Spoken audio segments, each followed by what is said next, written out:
ओम ज्ञानतिमिरन्धस्य ज्ञानाञ्जनशलाकया चक्षुरुन्मिलितं येन तस्मै श्रीगुरवे नमः। श्रीचैतन्यमनोभीष्टं स्थापितं येन भूतले स्वयं रूपा कलामह्यं ददाति स्वपदान्तिकं। वन्देऽहं श्रीगुरो श्रीयुतः पदकमलं श्रीगुरुर्वैष्णवांश्च श्रीरूपं साग्रजातं सहगणा रघुनाथान्वितं तं सजीवं साद्वैतं सावधूतं परिजनसहितं कृष्णचैतन्यदेवं श्रीराधा कृष्णपादान् सहगणा ललिता श्रीविशाखान्वितंश्च। नमो विष्णुपादाय कृष्णप्रेष्ठाय भूतले श्रीमते भक्तिवेदांत स्वामी इति नामिने। नमस्ते सरस्वती देवे गौरवाणी प्रचारिणे निर्विशेष शून्यवादी पाश्चात्यदेशतारिणे। वञ्चाकल्पतरुश्च कृपा सिन्धुभ्येव च पतितानां पावनेभ्यो वैष्णवेभ्यो नमो नमः। जय श्री कृष्ण चैतन्य प्रभु नित्यानंद श्री अद्वैत गदाधर श्रीवासादि गौर भक्तवृंद।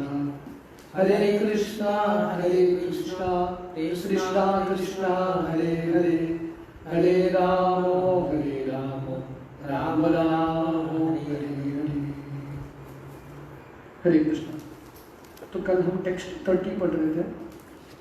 वैकारिकान् मनोजज्ञे देवा वैकारिकादश दिग्वार्तक प्रचेतोस्वी वहीन्द्रोपेन्द्र मित्रका।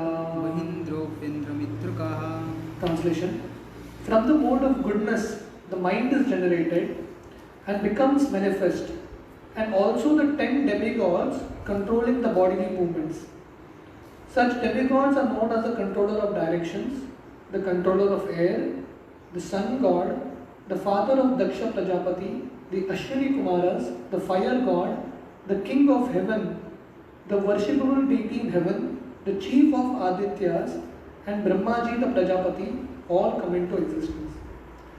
तो यहाँ पे ब्रह्मा जी बता रहे हैं कि जब अहंकार सत्वगुण के संपर्क में आता है, ये सत्वगुणी अहंकार से मन और देवता जो 10 इंद्रियों के जो अलग अलग देवता हैं उनका आगमन होता है।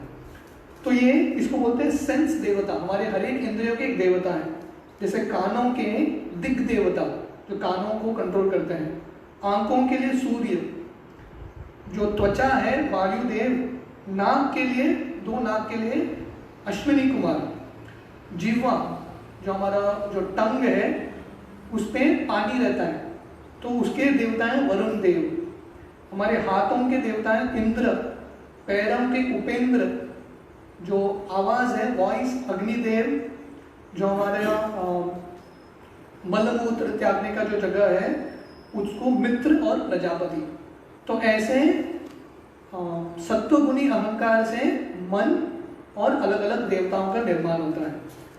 तो इसका हमने पहला पैराग्राफ पढ़ा था जहाँ पे प्रभुपाद समझाते हैं, क्योंकि यहाँ पे इंद्रियों के देवताओं के बारे में वर्णन आ रहा है।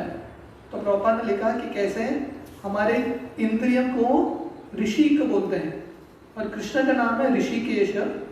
इसलिए हमको कोशिश करना है हमारे इंद्रियों को भगवान की सेवा में लगाना, trying to satisfy the desires of Krishna. Hrishikesh सेवनम भक्ति रुच्यते। तो ऐसे सेवा को भक्ति बोलते हैं, हमारे इंद्रियों को भगवान की सेवा में उपयोग कराना। और प्रभुपाद ने बताया कि कैसे गीता शुरू होता है, अर्जुन चाहते थे कि कृष्ण उनकी इच्छाओं को पूरा करे, उनकी इंद्रियों को संतुष्ट करे, पर गीता सुनने के बाद अर्जुन का जो चेतना है वो बदल जाता है और अर्जुन तैयार हो जाते हैं कृष्ण की इंद्रियों को संतुष्ट करना। करिष्ये वचनम तव। The Vedas instruct us to get out of the existence of darkness and go forward on the path of light. तस्मै माँ ज्योतिर्गमः। तो वेद हमेशा हमको प्रोत्साहन देते हैं अज्ञान या अहंकार या जो तमोगुण है उससे उठ के ज्योतिर की ओर जाना, प्रकाश की ओर जाना। तस्मै मां ज्योतिर्गमः। The path of light is therefore to satisfy the senses of Lord. तो ये रोशनी का मार्ग या ज्योति का मार्ग मतलब भगवान के इंद्रियों को संतुष्ट करना, और अंधकार का मार्ग मतलब हमारे इंद्रियों को संतुष्ट करना। तो नरकीय अवस्था मतलब हमारे इंद्रियों को संतुष्ट करना, और वैकुंठ का अवस्था मतलब कृष्ण के इंद्रियों के लिए संतुष्ट करने का प्रयास करना। मिसगाइडेड मेन और less intelligent men follow the path of self realisation without any attempt to satisfy the transcendental senses of the Lord by following the path shown by Arjuna and by the other devotees of the Lord। तो बहुत सारे लोग हैं जो इंद्रिय तृप्ति से उठ के आध्यात्मिक मार्ग में आने का प्रयास करते हैं, पर उन लोगों को भी आध्यात्मिक मार्ग क्या है उनको पता नहीं। भगवान के इंद्रियों को संतुष्ट करने का प्रयास नहीं करते, स्वयं के इंद्रियों के बारे में सोच रहे, स्वयं के मुक्ति के बारे में सोच रहे। भुक्ति मुक्ति सिद्धि कामी सकले अशांत, कृष्ण भक्त निष्काम अतएव शांत। इसलिए शास्त्रों में वर्णन आता है जो भोग करने का इच्छा रखता है, सिद्धि प्राप्त करने का इच्छा रखता है या मोक्ष प्राप्त करने का इच्छा रखता है, हर एक व्यक्ति कामी है, स्वयं के कामनाओं के स्वयं के जो काम वासना है उसके बारे में ही सोच रहा है। कृष्ण भक्त निष्काम अतएव शांत। पर भगवान कृष्ण के जो भक्त हैं, अर्जुन या जो अन्य महान भक्त, वो लोग निष्कामी हैं क्योंकि कृष्ण के इंद्रियों को संतुष्ट कर रहे हैं। On the contrary they artificially try to stop the activities of the senses, yoga system, or they deny the transcendental senses of Lord, ज्ञान system। तो जो योग मार्ग का पालन कर रहे हैं वो अपने इंद्रियों के कार्य को रोकने का प्रयास करते हैं। जैसे बुद्धिस्ट होते हैं ना, तो उनको लगता है कि इंद्रिय मतलब इंद्रियों की वजह से हम इंद्रिय तृप्ति करते हैं, दुनिया में फंसते हैं, इसलिए इंद्रियों को शून्य बनाओ, इंद्रियों को कुछ कार्य मत दो। तो वो योग का मार्ग है। और ज्ञान का मार्ग मतलब वो बताते हैं कि भगवान का कुछ रूप ही नहीं है, भगवान की कुछ इंद्रिय ही नहीं है, तो इसलिए अपने इंद्रियों को कैसे उपयोग करना है उनको पता नहीं। जैसे हमारे एक आचार्य बताते हैं, इंद्रिय सर्प की तरह है। सर्प, विषैली जो सर्प है वो बहुत खतरनाक होता है, किसी को भी डस सकता है। तो हमारे इंद्रिय वैसे हैं, पर सर्प के मुंह से आप उसका दांत निकाल दो तो विषैली भी सर्प रहेगा, किसी को विष दे नहीं सकता क्योंकि उसके दांत निकल गए हैं। It is not dangerous anymore. तो वैसे ही इंद्रिय जब स्वयं की इच्छा के लिए हम पूरा करने का प्रयास करते हैं वो इंद्रिय सर्प की तरह है, पर जब हम इंद्रियों को भगवान की सेवा में लगाते हैं वो इंद्रिय विषैली नहीं होते, तो उनके दांत जो है, जो फन जो है वो निकल चुके हैं। इसलिए जो योग सिस्टम है या ज्ञान सिस्टम है, जो योग का मार्ग का पालन कर रहे हैं या ज्ञान का मार्ग, उनको पता नहीं कि कैसे इंद्रियों को भगवान की सेवा में लगाना है। The devotees however are above the yogis and the jnanis because pure devotees do not deny the senses of the Lord, they want to satisfy the senses of the Lord। पर ये जो ज्ञान और योग से श्रेष्ठ है भगवान के भक्त, क्योंकि अपने इंद्रियों को भी डिनाई नहीं करते और भगवान के इंद्रियों को भी डिनाई नहीं करते। उनको पता है भगवान ने हमको इंद्रिय दिया है और भगवान की भी इंद्रियां हैं, इसलिए हमको हमारे इंद्रिय से भगवान की इंद्रियों को संतुष्ट करने का प्रयास करना है। The devotees however are above the yogis and the jnanis। तो इसलिए जो भक्त का जो कैटेगरी है योगी और ज्ञानी में से श्रेष्ठ होता है। Only because of darkness of ignorance do the yogis and jnanis deny the senses of the Lord and thus artificially try to control the activities of the diseased senses। तो अज्ञान की वजह से योगी और ज्ञानी अपने इंद्रियों को दमन करते हैं, प्रयास करते हैं, क्योंकि उनको भगवान की इंद्रियों पर विश्वास नहीं है। अगर भगवान की इंद्रियों पर विश्वास है, ये विश्वास है कि भगवान का एक रूप है और भगवान की भी इंद्रियां हैं, तब व्यक्ति अपने इंद्रियों से भगवान की इंद्रियों को संतुष्ट करने का प्रयास करता है। In the disease condition of the senses there is too much engagement of the senses in increasing material needs. तो जैसे एक व्यक्ति बीमार होता है, बीमारी में वो अब उसकी इंद्रिय ठीक तरह से काम नहीं करते। अगर व्यक्ति बहुत बीमार है, आप उसके खाना भी सामने दो, उसको खाने का मन नहीं करता, पर वो जब ठीक होगा उसके इंद्रिय वापस नॉर्मल कंडीशन पे आएंगे, फिर से स्वाद ले सकते हैं। तो वैसे ही क्योंकि हम अज्ञान में हैं, भगवान की सेवा छोड़ गए हैं, इसलिए हमारे जो इंद्रियां अभी डिजीज कंडीशन में है, they are in a disease condition. अतः श्री कृष्ण नामादि न भवेत् ग्राह्यम इंद्रियै सेवन मुखे ही जीवादो स्वयं में स्फुरद्यत। तो वर्णन आता है भगवान श्री कृष्ण का नाम रूप गुण लीला अपने भौतिक इंद्रियों से समझ नहीं सकते, क्योंकि हमारे भौतिक इंद्रियां जड़ है, अज्ञान में है। पर जब भगवान की सेवा में लगाएंगे, सेवन मुखे ही जीवादो, जब जीव को, जो जीवा है, जो टंग है और बाकी इंद्रियों को जब भगवान की सेवा में लगाएंगे, उस समय हमको भगवान का आध्यात्मिक स्वरूप समझ में आएगा हमारे इंद्रियों से, क्योंकि इंद्रियां स्पिरिचुअल बनते हैं। जैसे प्रभुपाद उदाहरण देते हैं, वो जो लोहा है बहुत ठंडा होता है, तो लोहे को अग्नि के साथ ज्यादा संपर्क में रखो तो लोहा भी गर्म बन जाता है। तो वैसे ही इंद्रिय भौतिक है, पर भगवान की सेवा के संपर्क में लगाएंगे तो इंद्रिय आध्यात्मिक बनते हैं। इसलिए जो वैष्णव गुरु हैं, सन्यासी हैं, उनके शरीर को जलाया नहीं जाता, उनके शरीर का समाधि बनता है, क्योंकि हालांकि भौतिक पदार्थ से ही बना है शरीर, वो शरीर में जो इंद्रियां भौतिक है, पर क्योंकि भगवान की सेवा में लगाया है वो शरीर से, तो वो शरीर आध्यात्मिक बन चुका है, स्पिरिचुअलाइजिंग दी मटीरियल। जैसे फूल है, भगवान को हम चढ़ाते हैं, फूल भौतिक होता है, पर जब भगवान को चढ़ाते हैं उसके बाद जो फूल निकलता है वो प्रसाद बन के निकलता है, इट बिकम्स स्पिरिचुअल।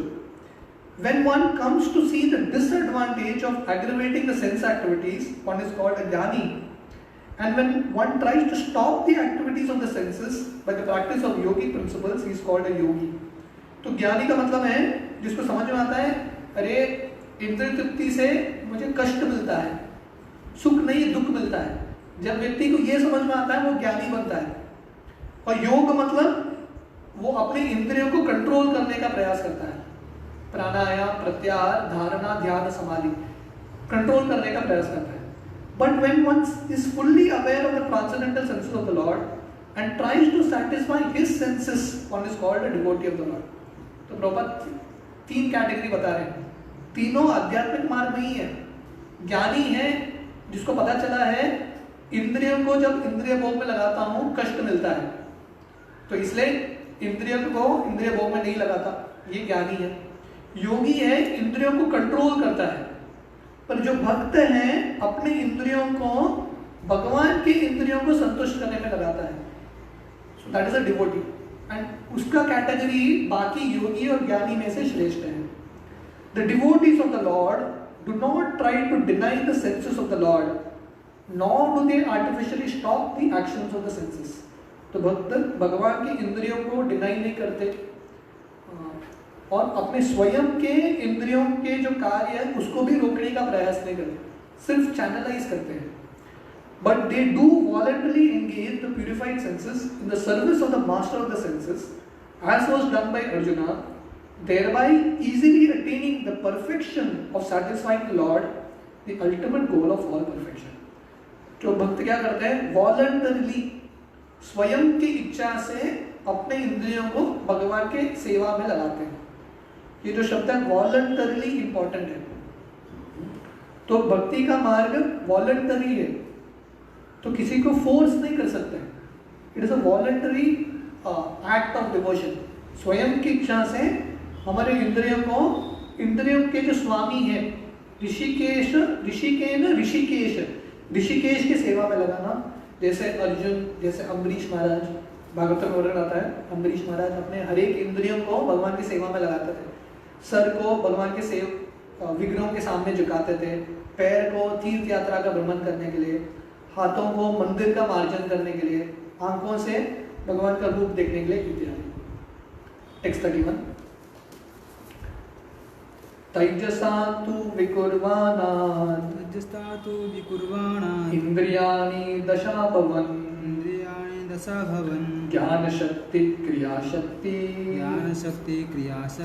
बुद्धि प्राणां च तैजसो श्रोत्रं त्वग्राहन दृग्जिह्वा वाग्दोर मेघांग्रिपाययो. Translation: by further transformation of the mode of passion, the sense organs like the ear, skin, nose, eyes, tongue, mouth, hands, genital, legs, and the outlet for evacuating, together with intelligence and the living energy, are all generated. तो पिछले श्लोक में हमने देखा कि जब अहंकार सत्वगुण के संपर्क में आता है, उससे क्या आता है? मन और 10 देवता, इंद्रियों के जो देवता है नियंत्रित करते हैं, वो आते हैं. तो वही अभी अहंकार तेजसा तु विकुर्वाणात्, तो वही अहंकार जब रजोगुण के संपर्क में आता है, ऐसा जो रजोगुणी अहंकार से क्या आता है? जो 10 इंद्रियां हैं, 5 ज्ञान इंद्रिय, 5 कर्मेंद्रिय, ईयर, कान, स्पर्श, स्किन, नोज जो नॉस्ट्रल्स है, जो नाक है, आंख, जीवा और मुंह, ये सब जो आते हैं, ये ज्ञान इंद्रिया है. एंड देन कर्मेंद्रिया, हाथ, पैर और दी आउटलेट्स फॉर इवैक्यूएटिंग, मलमूत्र त्यागने का जो जगह है, वो ये सब साथ में मिलके 10 इंद्रिय बनते हैं. 5 कर्मेंद्रिय, 5 ज्ञान इंद्रिय, उसके साथ साथ बुद्धि और प्राण, इंटेलिजेंस, बुद्धि एंड प्राण, जो प्राण शक्ति है, वो सब रजोगुणी अहंकार से आता है. तो जैसे हमने कल चर्चा किया, पिछले श्लोक में ब्रह्मा जी बता रहे हैं कि सत्वगुणी अहंकार से मन आता है और रजोगुणी अहंकार से बुद्धि आता है. Purport: the living condition in material existence depends more or less on one's intelligence and powerful living energy. तो इसलिए ये भौतिक दुनिया में जो जीवन है, 2 चीज पर निर्भर है, बुद्धि पे और प्राण पे, प्राण शक्ति पे.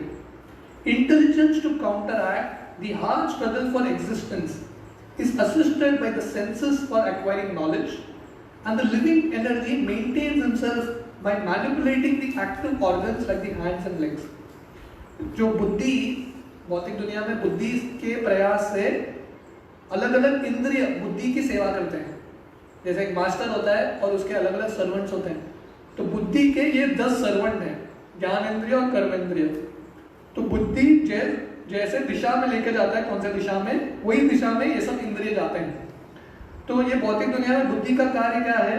How to survive, hard struggle for existence, कैसे जीवित रहूं, वो बुद्धि मदद करता है. एंड देन जो प्राण शक्ति है, प्राण शक्ति से अलग अलग ऑर्गन्स काम करते हैं. हार्ट पंप करता है, लंग्स काम करता है, हाथ पैर मूव होते हैं. क्यों? प्राण शक्ति.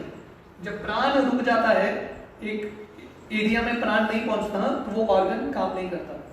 तो प्रॉपर यहाँ पे लिख रहे हैं, these 2 things are very important in the material world. जीवन जीने के लिए बुद्धि और प्राण. But on the whole, the struggle for existence is an exertion of the mode of passion.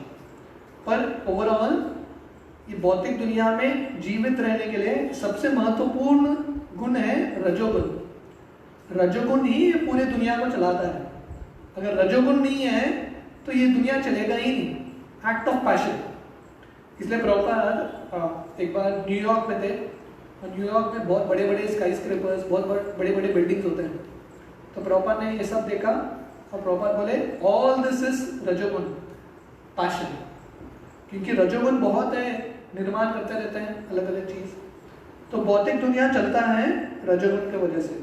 And रजोगुण एक्चुअली मीन्स सेक्स लाइफ, जो आकर्षण है पुरुष स्त्री के प्रति, उसके वजह से ये पूरा दुनिया चलता है, सृष्टि का निर्माण होता रहता है. Therefore, all the sense organs headed by intelligence and the living energy, prana, are different products and byproducts of the second mode of nature called passion.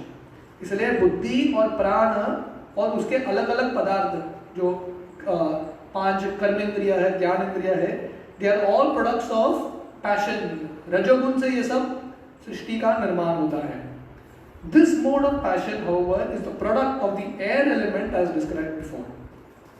तो हमने देखा कि इसके पहले ब्रह्मा जी ने वर्णन किया कि पहले पहला अहंकार रहता है, वो अहंकार अलग अलग पदार्थों में कन्वर्ट होता है, जो एयर है, आकाश, हवा इत्यादि कन्वर्ट होके, this is the second part.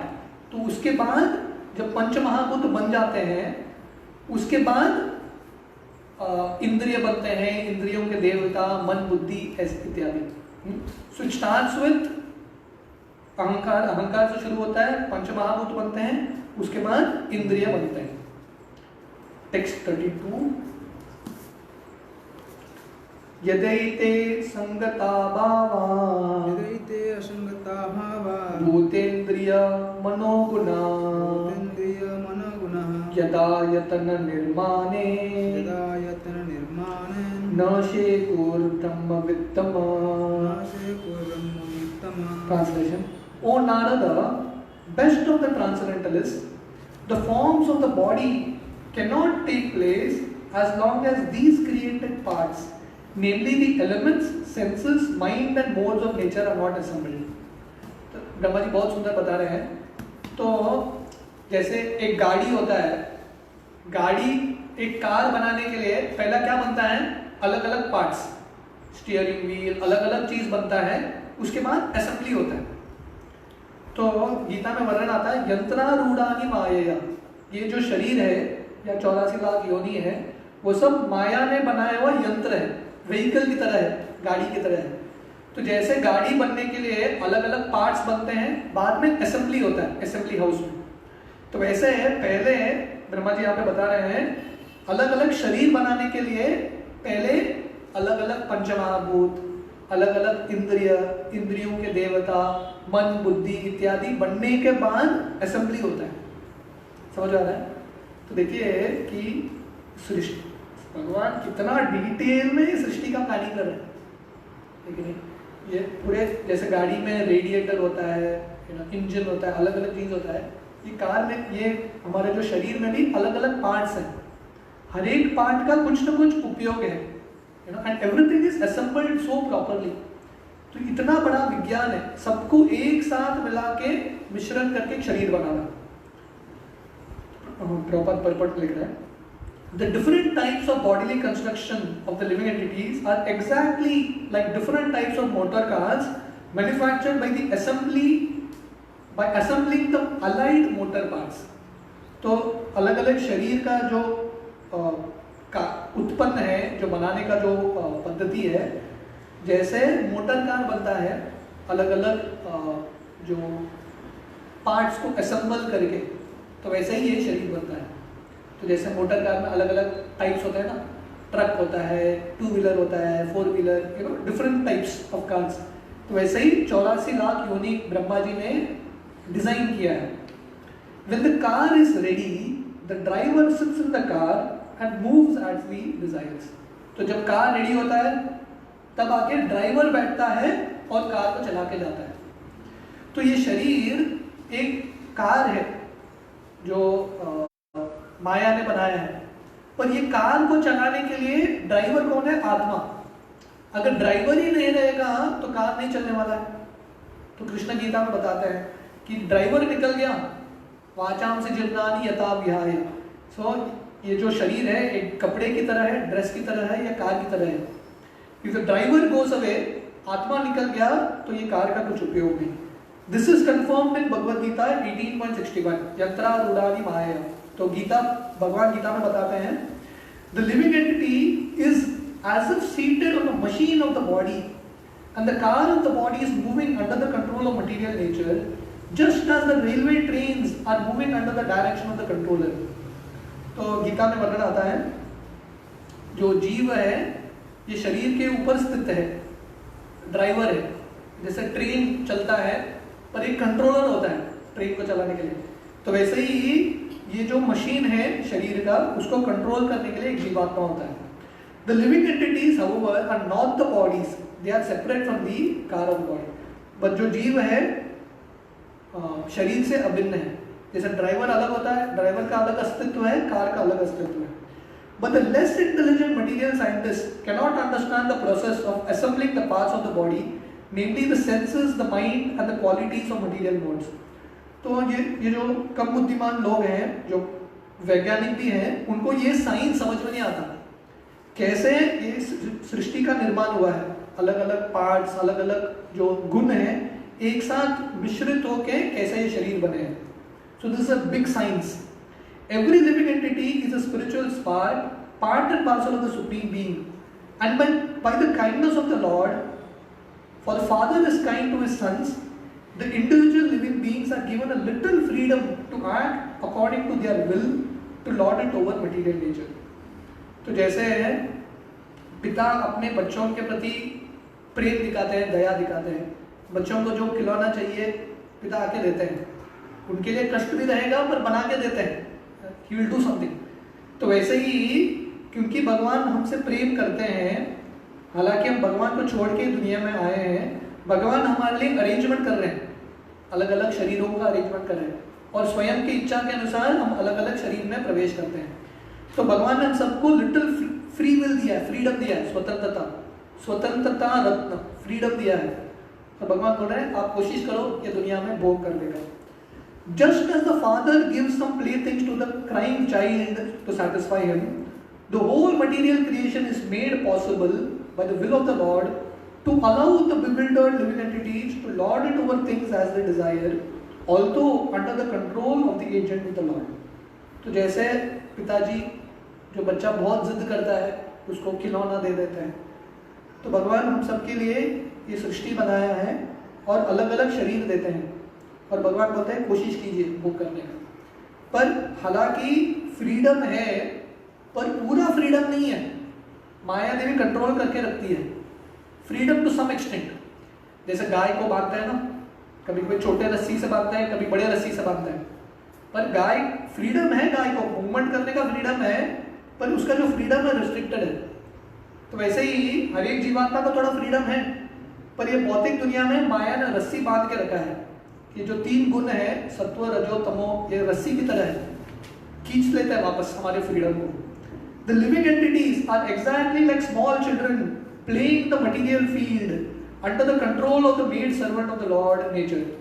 तो हर एक जीव छोटे बच्चे की तरह है, और भगवान ने ये मैदान बनाया है। जैसे पिताजी अपने बच्चे को लेके जाते हैं, ठीक है ये मैदान में खेलो, कभी स्विंग में, कभी इसमें, यू कीप प्लेइंग। तो वैसे ही ये भौतिक दुनिया एक मैदान है, भगवान ने बनाया है जीवों के लिए, कोशिश करो वो कर देगा। पर ये पूरे मैदान का जो इंचार्ज है दुर्गा देवी है, कंट्रोल करके रखती है।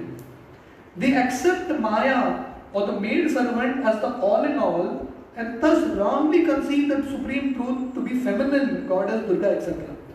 तो ये भौतिक दुनिया में हर एक व्यक्ति दुर्गा का ही पूजा करता है, इनको शाक्त बोलते हैं, दुर्गा का आराधना करते हैं, पर इन लोगों को पता नहीं कि दुर्गा भगवान की स्वयं की सेविका है, she is the servant of Krishna. तो वो लोग माया को ही सब कुछ मान लेते हैं, पर माया के स्वामी को स्वीकार नहीं करते।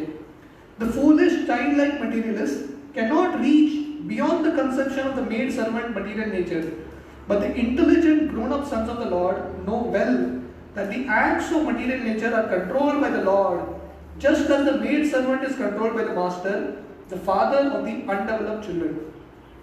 तो माया जो है भगवान की दासी है, और भगवान जैसे चाहते हैं दुर्गा जी माया देवी उस तरह से कार्य करती है।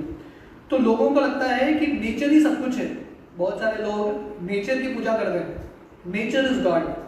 पर अगर प्रकृति भगवान है तो प्रकृति है मतलब पुरुष भी होंगे, if there is feminine there is always a masculine। तो इसलिए जो बुद्धिमान लोग हैं कृष्ण की आराधना करते हैं। The parts of the body such as the senses are the creation of the Mahat Tattva, and when they are assembled by the will of the Lord, the material body comes into existence and the living entity is allowed to use it for further activities। This is explained as follows। तो भगवान उनके बच्चे जो है जीवात्मा के संतुष्टि के लिए अलग अलग इंद्रिय बनाते हैं, तीन गुण बनाते हैं, और बाद में सब आके असेंबल करते हैं शरीर के रूप में। So this all happens by the will of the Lord. और इस तरह से जो जीव अलग अलग शरीरों में प्रवेश करके भोग करने का प्रयास करते हैं। तो इसका आगे का वर्णन अगले श्लोक में आएगा, टेक्स्ट 33। कल हम सुबह कंटिन्यू करेंगे। हरे कृष्ण।